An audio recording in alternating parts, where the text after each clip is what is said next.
Support comes from the Missouri Forest Products Association, committed to conservation and careful management of the state's forests to make them more resilient and better habitats for wildlife. ChooseWood.com. It's Monday, July 11th. This is The Gateway. I'm Wayne Pratt.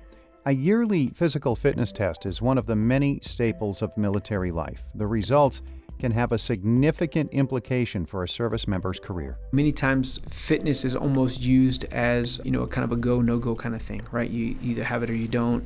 The country's newest military branch wants to eliminate the annual test. St. Louis Public Radio's Eric Schmid explores the implications of the U.S. Space Force turning to wearable fitness devices in just a few minutes. Families can now apply for scholarships for their children to attend private schools in the St. Louis area.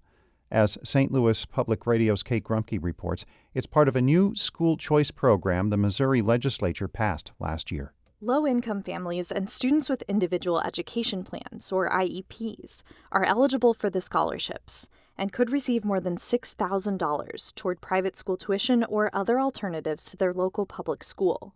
The program is funded with state tax credits for donations to approved organizations, who then award the scholarships. It's not available in more rural areas of Missouri right now, but State Treasurer Scott Fitzpatrick wants to see it expand. There are a lot of good schools in our state, a lot of schools that meet the needs of students, but there's also a lot of kids that just aren't getting what they need at their school. Fitzpatrick said the program has already received 800 applications from families, which would far exceed the $500,000 in donations so far. I'm Kate Grumke, St. Louis Public Radio. St. Louis Mayor Tashara Jones and other gun safety advocates will join President Biden today at the White House. They are marking the passage of the bipartisan Safer Communities Act.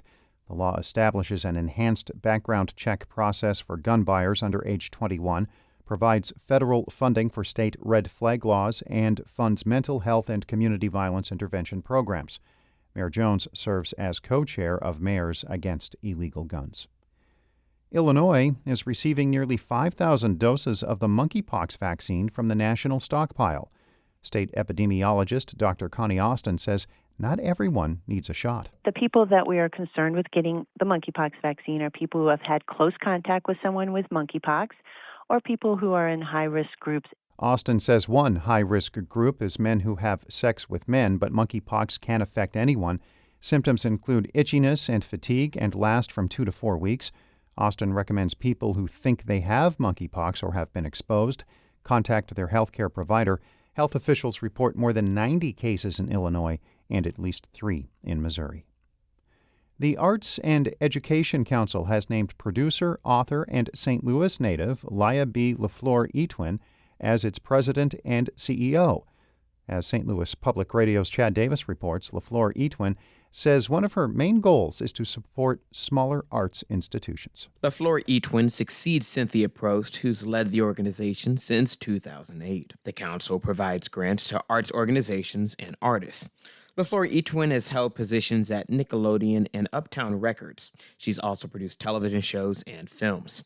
She says the last few years have been hard on arts programs, as many have had to shut their doors to keep the coronavirus from spreading. It's tough out here, and a lot of organizations, small organizations especially, have been struggling or didn't make it through the height of the pandemic. LaFleur-Etwin says sustaining funding for small arts groups and building relationships between businesses and the arts is one of her main goals. LaFleur-Etwin will start July 18th.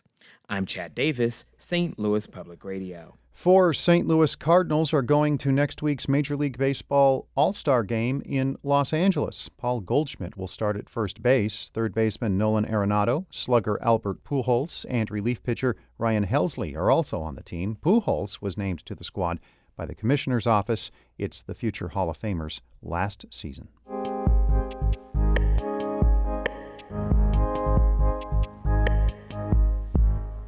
An annual physical fitness assessment has become a cornerstone of the military. Each service has its take on the test, but the newest branch is ditching that model.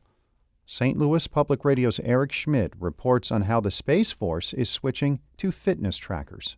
Okay, there you go. A handful of airmen gather in the middle of the 6-lane track at Scott Air Force Base in Illinois on a calm summer morning.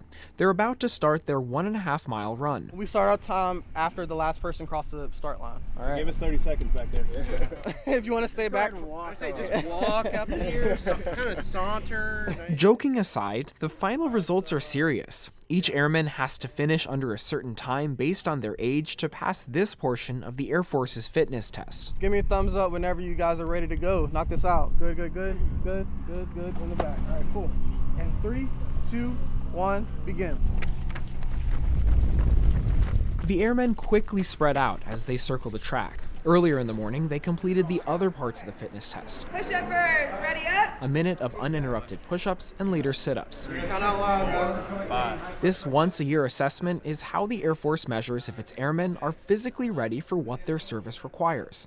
But the newly minted Space Force wants their fitness assessment to feel entirely different. Members of the Space Force won't have an annual test. Instead, they'll get a smart ring or other wearable fitness device that will keep track of their physical activity throughout the entire year. Chief Master Sergeant James Sabias is a senior enlisted leader for Space Force's Training and Readiness Command. Our standards really haven't changed, right? We still are utilizing the Air Force PT standards. The difference is in our approach. The Space Force has plans for a digital community for its troops, who are called Guardians, where they can see data from their own device and how it compares to others in the service. Patrick Hitchens is the CEO of Austin-based Fit Rankings, the company building that platform for the Space Force.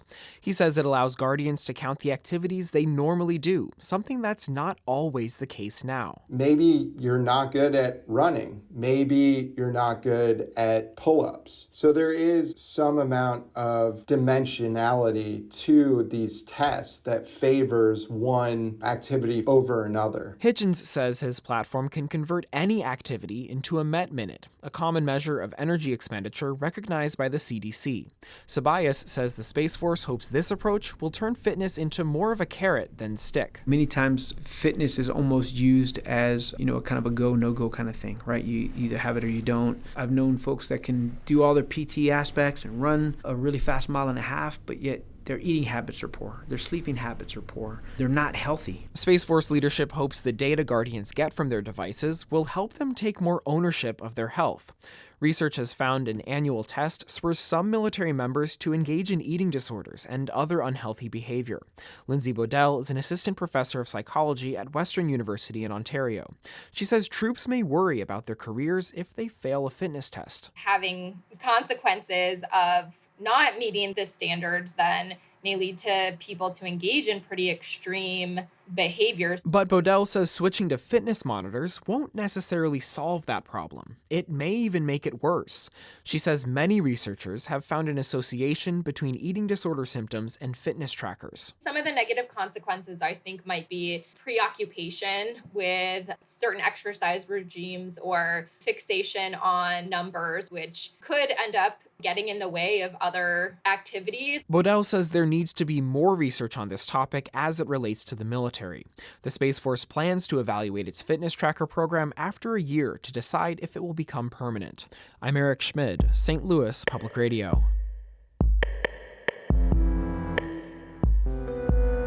The Gateway is a production of St. Louis Public Radio, a listener-supported service of the University of Missouri-St. Louis. Music by Ryan McNeely of Adult Fur. I'm Wayne Pratt. Have a great day.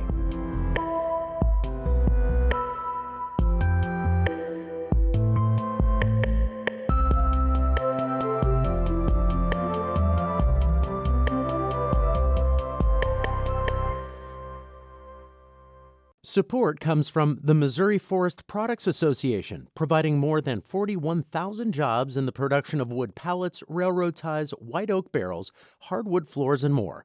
Details at choosewood.com.